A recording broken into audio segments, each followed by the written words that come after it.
Are you sitting comfortably? Then I'll begin. Gumdrop is the best car. Mr. Josiah Oldcastle was very fond of Gumdrop. It was a vintage car with proper mudguards and running boards, and it had lamps and a horn and radiator all in brass. It was old, of course, but then Mr. Oldcastle didn't like new cars anyway. It wasn't very fast, and it had no modern gadgets, but Mr. Oldcastle didn't mind at all. To him, Gumdrop was beautiful, safe, sensible, and strong. In short, it was the best car, and better than most. But some other drivers felt differently. There was Mr. Uppity Upstart, for instance, who had a brand new car. "It's about time you scrapped that old heap of yours," he said. "Look at it. No automatics, no electronics, no gadgets. What a useless old crock." But Mr. Oldcastle said nothing, because he knew better. Or take young Snippety Whippet, who had a sports car. "My car is faster than yours," he boasted, "and no wonder. I bet those clumsy big wheels of yours can hardly turn round."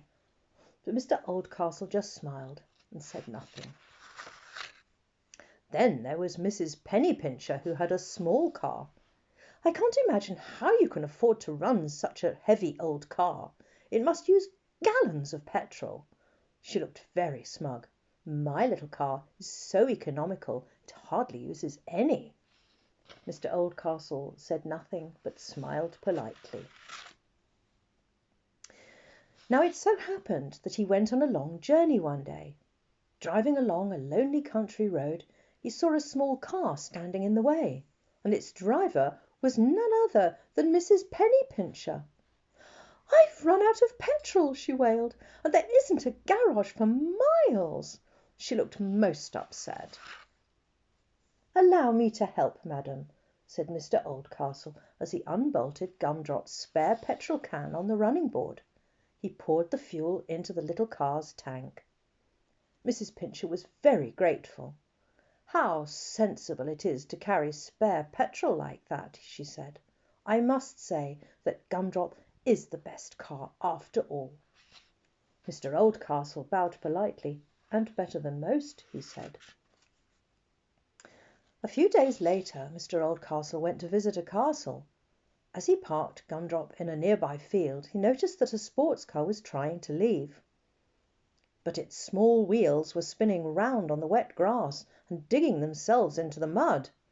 The car was unable to move. The driver was young Snippety Whippet, who looked most upset. "Allow me to help," said Mr. Oldcastle.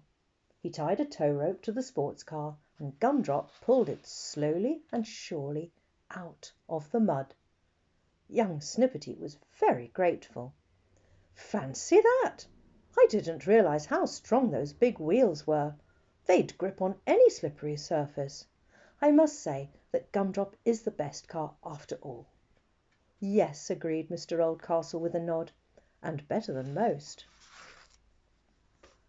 When he came out of the castle, Mr. Oldcastle noticed a big commotion in the field. Everybody was running about and shouting. And no wonder, because a brand new car was on fire. Its electronics must have got into a twist. People tried to put it out by blowing and fanning, which of course made it much worse. "Allow me to help," said Mr. Oldcastle, and he ran to Gumdrop. He whipped out the brass fire extinguisher, pointed it at the flames, and put the fire out in no time. Everybody cheered his brave and swift action. "Well done!" exclaimed Mr. Uppity Upstart, who owned the car.